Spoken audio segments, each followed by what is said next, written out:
On s'intéresse ce soir aux dernières révélations de Forbidden Stories. Ce consortium de journalistes et d'experts s'est intéressé aux menaces qui pèsent sur les journalistes palestiniens dans la bande de Gaza. Leur enquête, Gaza Project, révèle que 170 de ces journalistes ont été tués depuis le 7 octobre 2023. Des journalistes délibérément ciblés par l'armée israélienne. Bonsoir Laurent Richard. Bonsoir.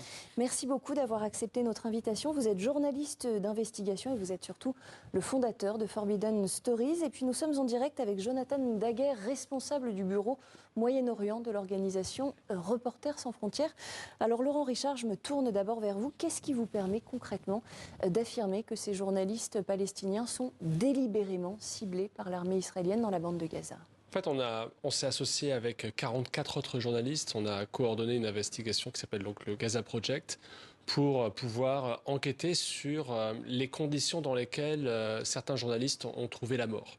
Depuis le début du conflit, plus de 170 journalistes ont perdu la vie et c'est des journalistes qui manquent cruellement au terrain parce que c'est un terrain en guerre et comme toutes les guerres, on a besoin de savoir ce qui s'y passe. On a multiplié donc les méthodologies d'enquête pour un terrain auquel on n'a pas accès. Ça ne nous a pas empêché de recueillir des témoignages de journalistes palestiniens sur place, de collecter un grand nombre de vidéos aussi filmées par des journalistes ou par des témoins, d'utiliser aussi des images de drones, de faire de la reconstitution en 3 dimensions, de faire des analyses acoustiques qui, pour certains cas, nous ont permis de conclure, en tout cas d'amener un faisceau d'indices graves et concordants, comme on dit, qui nous permettent de dire que ces journalistes-là étaient délibérément visés. Il y a entre autres le cas de Fadi El-Waidi, on va sans doute en reparler tout à l'heure, mais c'est effectivement une sorte de pattern global où on voit des journalistes portant un gilet presse dans des zones qui n'étaient pas censées être officiellement en combat, être traqués et être abattus ensuite. Et donc c'est dans ce terrain-là que nous avons enquêté. Jonathan Daguerre, comment est-ce que vous réagissez au sein de l'organisation Reporters sans frontières à ces révélations de Forbidden Stories ? Oui, bonjour. En fait, ces révélations de Forbidden Stories confirment ce que RSF disait et les informations de RSF. Depuis le 7 octobre, depuis le début du conflit en 2023, nous avons constaté le meurtre de presque 200 journalistes. En tout cas, les chiffres sont différents parfois entre les organisations, mais on parle entre 180 et 200 journalistes tués par l'armée israélienne. De son côté, l'armée israélienne dit ne pas cibler les journalistes, qu'elle n'a pas ciblé et qu'elle ne ciblera pas. Mais de notre côté, nous avons pour au moins 42 de ces crimes, nous avons des faits, des preuves, des témoignages, des éléments qui montrent une vraisemblance de ciblage. Et c'est sur la base de ces informations, en fait, que ASF a déposé ces 4 plaintes auprès de la Cour pénale internationale pour demander à la Cour d'enquêter sur ce qu'on qualifie de crime de guerre, si ces informations sont correctes. Alors je voudrais qu'on regarde justement ensemble ces images du photojournaliste d'Al Jazeera, Fadi El-Waidi. On est en octobre 2024, il couvre l'invasion terrestre israélienne à Jabalia, c'est dans le nord de la bande de Gaza. Il reçoit une balle dans le cou, regardez.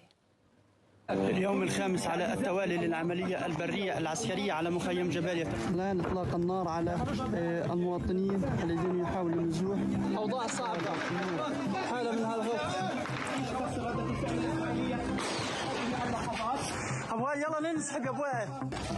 الآن نتحرك خارج هذه المنطقة.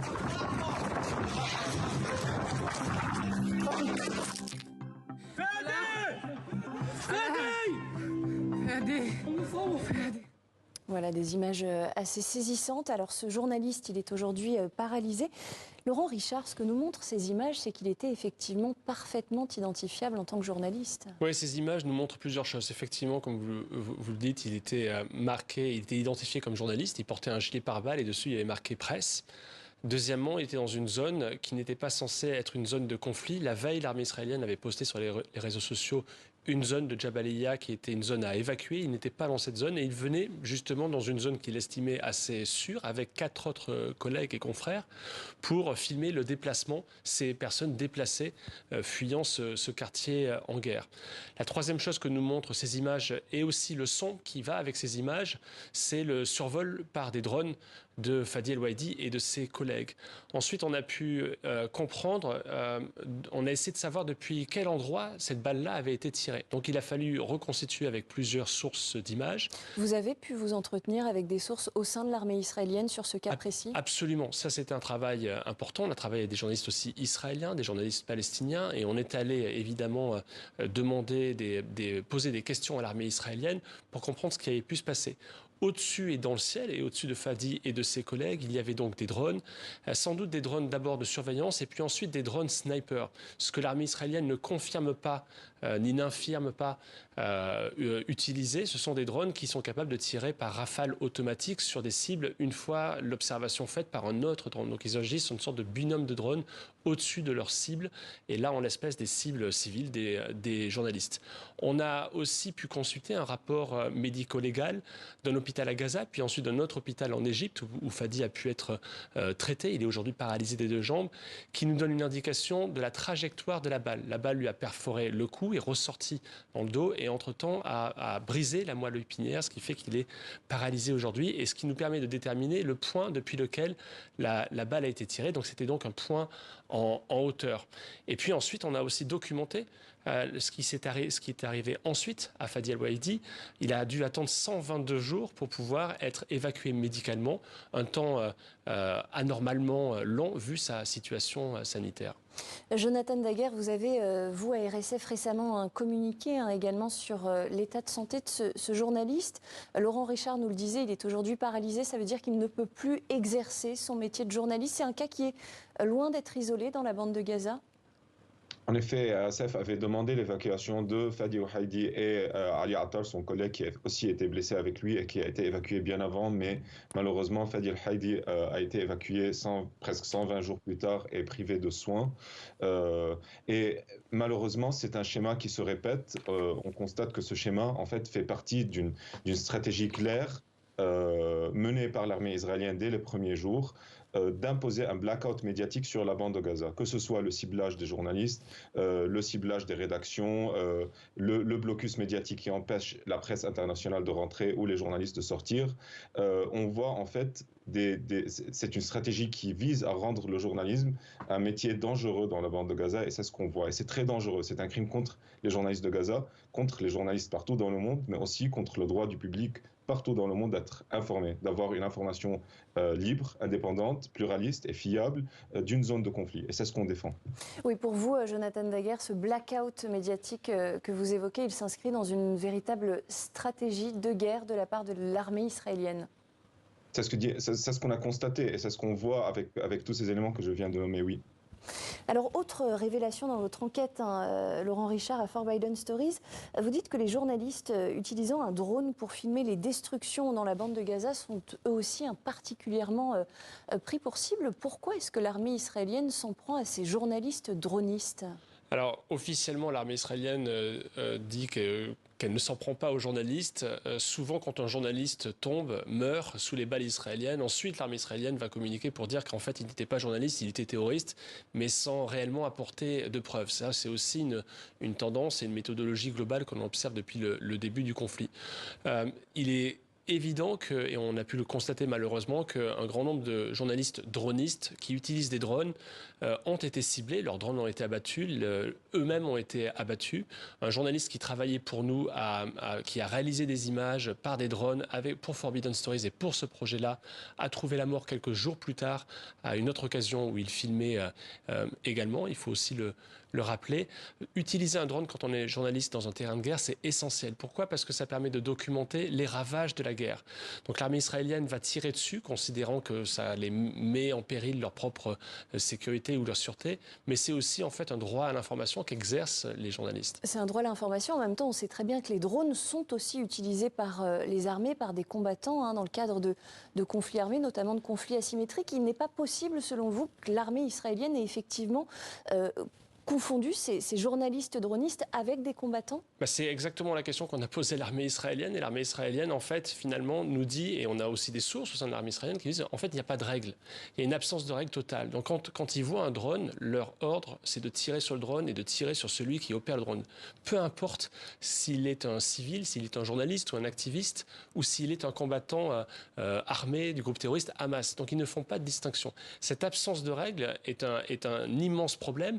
Et D'ailleurs, on voit bien, on a eu accès à des mémos internes, que cette absence de règles les inquiète aussi parce qu'ils savent qu'ils pourraient être poursuivis pour crimes de guerre par les cours pénales internationales dans ce cas de figure-là où on s'en prend aux journalistes. Il faut rappeler aussi juste le principe du droit de la guerre. Le droit de la guerre ne prévoit pas qu'on puisse tirer sur les civils. Les journalistes sont des civils parmi les civils. Ce sont aussi des survivants parmi les survivants dans cette bande de Gaza. Et le droit de la guerre dit une chose, il dit qu'on ne peut tirer que sur quelqu'un qui participe activement à un combat. Là, les journalistes, ils documentent ce combat.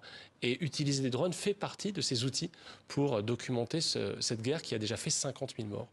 Et justement, votre enquête renseigne sur les précautions multiples que doivent prendre ces journalistes dronistes. Quelles sont ces précautions, finalement, dans quelles conditions exercent-ils aujourd'hui leur métier? En tout cas, pour ceux qui font le choix de continuer à filmer ces scènes vues du ciel. Mais dans les pires conditions. Dans les pires conditions. Il y a 90% des logements qui ont été détruits, 95% des infrastructures hospitalières qui ont été détruites dans la bande de Gaza.